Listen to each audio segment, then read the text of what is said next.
शेतकऱ्यासाठी सगळ्यात जास्त आनंदाचा दिवस कोणता आहे? ज्या दिवशी कष्ट केलेलं फळ आपल्या घरात येते.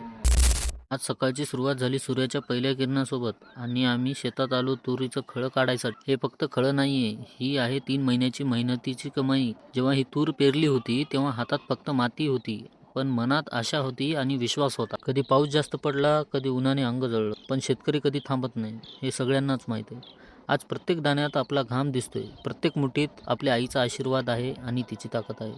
लोकांना दिसते फक्त तूर, पण आम्हाला दिसते मेहनत, स्वप्न आणि घराचा आधार. शेती फार कठीण आहे, पण अभिमान त्याहून मोठा आहे. कारण शेतकऱ्याचा हात खाली नसतो, तो मातीत असतो आणि त्या मातीतून सोनं उगवतो. तूर अचानक तयार झाली नाही, यासाठी कितीतरी पहाट पाहिल्या, कितीतरी दुपार पाहिल्या, कितीतरी उन्हाळे पाहिले.